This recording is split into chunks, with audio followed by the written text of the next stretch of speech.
Welcome learners to Unacademy Flux YouTube channel. So today we will discuss one single revision page on application layer protocol and this is a very important session students. और जो भी sessions आपके upload हो रहे हैं 15 minutes वाले definitely उसको watch कीजिए, आपके बहुत सारे मार्क्स पक्के होने वाले हैं और इस सेशन में भी हम बहुत कुछ नया देखने वाले हैं। और ये जो आपका पेज है ना वो गेट के प्रीवियस ईयर क्वेश्चन से बना है, ठीक है। तो ये आपका फ्री क्लास का टाइम टेबल है जो अनअकैडमी प्लस पे मैं फॉलो करती हूँ स्पेशल क्लासेस में, तो वहाँ पे भी ज्वाइन कीजिए मुझे। और मेरा नाम श्वेता कुमारी है, मैं अनअकैडमी प्लस पे गेट CSIT की वेरीफाइड एजुकेटर हूँ और वहाँ पे मैं बहुत सारे कंप्लीट कोर्सेज ऑलरेडी रन कर रही हूँ। आपका हाल ही में ऑपरेटिंग सिस्टम का कंप्लीट कोर्स स्टार्ट हुआ है, इसको फटाफट से आप कीजिए सब्सक्राइब और यहाँ पे क्लासेस को कंसिस्टेंटली अटेंड करें। तो सबसे पहले हम जो एप्लीकेशन लेयर प्रोटोकॉल को डिस्कस करने वाले हैं वो है POP protocol, that is post office protocol, ठीक है। और जिसका वर्जन होता है 3, तो इसको हम कहते हैं POP वर्जन 3, POP वर्जन 3। तो यहाँ से वर्जन 3 से आपको एक चीज मैं याद कराना चाहती हूँ कि 3 का बाइनरी क्या होता है 011 और 011 को आप उल्टा लिखोगे तो 110 इसका पोर्ट नंबर आपको याद हो जाएगा। तो यहाँ से आपका एक काम कंप्लीट हो गया शॉर्टकट ट्रिक से कि POP का वर्जन होता है 3 क्योंकि इसके 3 लेटर से होता भी है और इसके अगर पोर्ट नंबर को याद करना हो तो 3 का बाइनरी 011 और उसको उल्टा करो 110, ठीक है। अब POP प्रोटोकॉल एक तरीके का मेल सर्विस प्रोटोकॉल है जो मेल को रिसीव करने का काम करते हैं, ईमेल सर्विसेज के लिए इसको हम यूज करते हैं। और इसको पुल प्रोटोकॉल इसलिए कहा गया है क्योंकि इसका काम जो होता है वो सर्वर से क्लाइंट तक का होता है। तो जो सर्वर से क्लाइंट तक का काम करती है उनको पुल प्रोटोकॉल कहते हैं और जो क्लाइंट से सर्वर की ओर जाती है उनको हम पुश प्रोटोकॉल कहते हैं। यानी कि जो मेल को सेंड करता है वो पुश प्रोटोकॉल होता है और जो मेल को बिल्कुल यहाँ पर रिसीव करते एक तरीके से रिट्राइव करता है तो उसको हम पुल प्रोटोकॉल कहते हैं।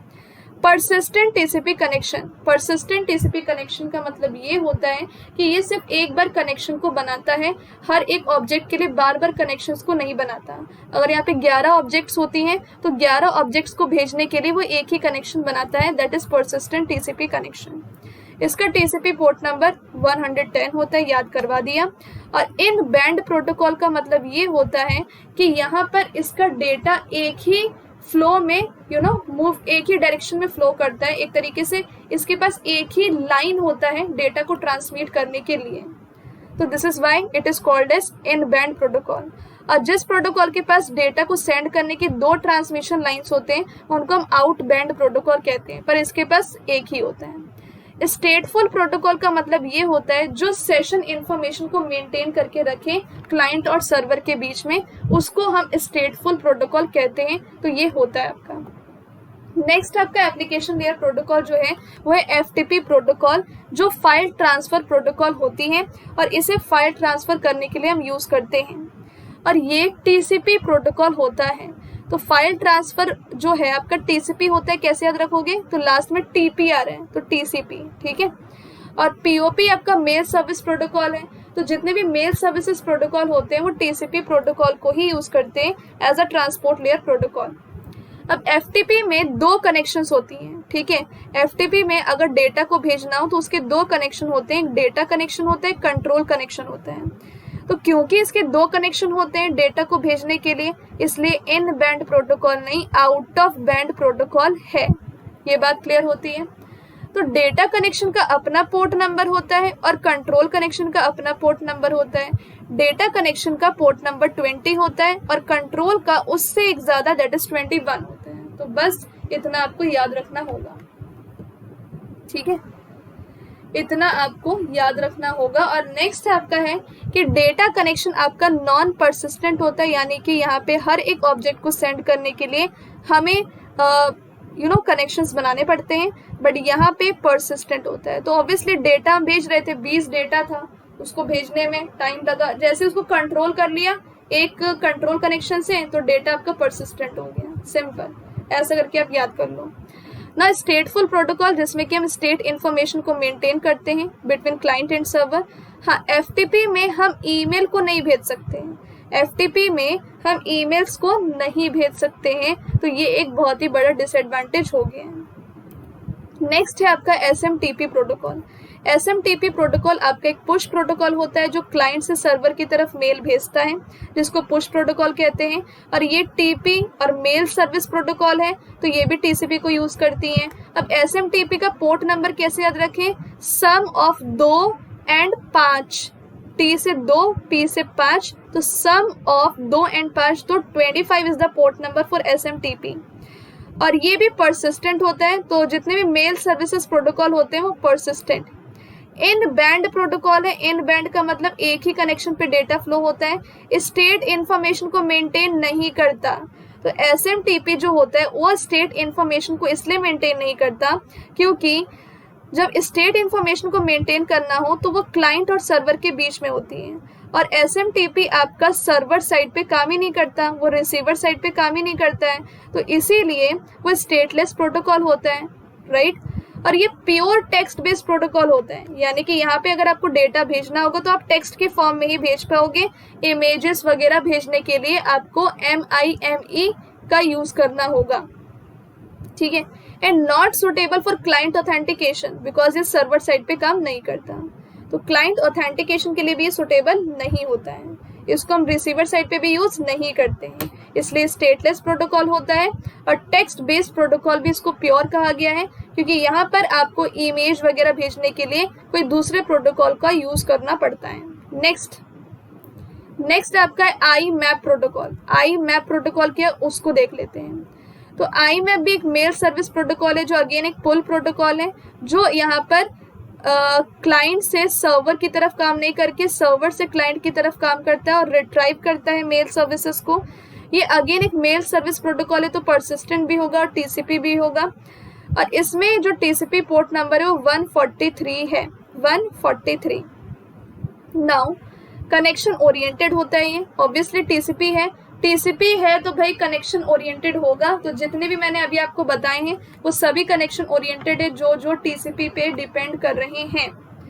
IMAP आपका एक इन बैंड प्रोटोकॉल होता है। इन बैंड प्रोटोकॉल का मतलब ये होता है कि वो एक ही कनेक्शन पे डेटा को सेंड करती हैं और ये सेशन इंफॉर्मेशन को मेंटेन भी करता है।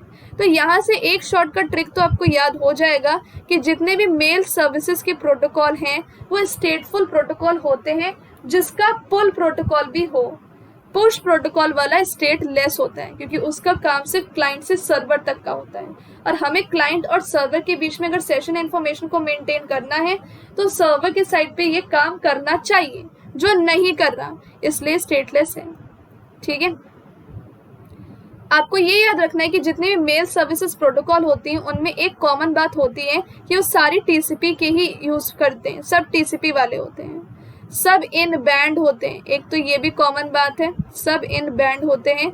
और तीसरा ये कि सब परसिस्टेंट होते हैं, कि persistent TCP connections obviously, right. तो बहुत सारी चीजें यहाँ पे कॉमन आ रही हैं।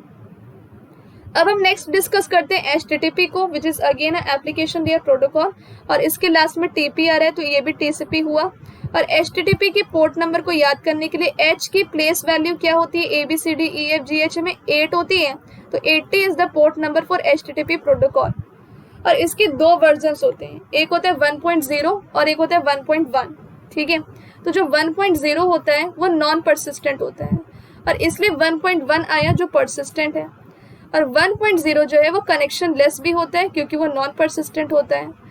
और यहाँ पर HTTP को इन बैंड बोला गया है क्योंकि ये एक ही कनेक्शन में डेटा को फ्लो करवाता है, और इसको स्टेटलेस भी हम इसलिए कहते हैं क्योंकि ये नॉन परसिस्टेंट होता है, ओके। तो जो नॉन परसिस्टेंट होगा वो स्टेटलेस होगा, जो नॉन परसिस्टेंट होगा वो कनेक्शन लेस होगा। नो नेक्स्ट है आपका कि last protocol, that is application layer protocol, DNS, that is domain name server protocol, और ये UDP पोर्ट नंबर 53 को यूज करता है। कैसे याद रखोगे?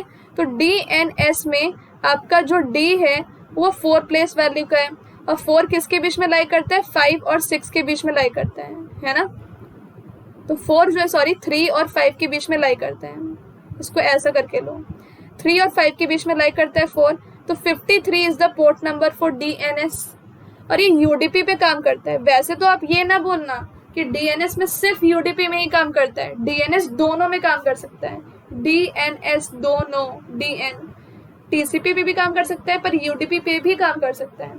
हाँ, आपसे ये पूछा जाए अगर कि मोस्ट प्रेफर्ड किसके लिए होता है, तो उसमें आंसर आपका आएगा क्या, यूडीपी। क्यों?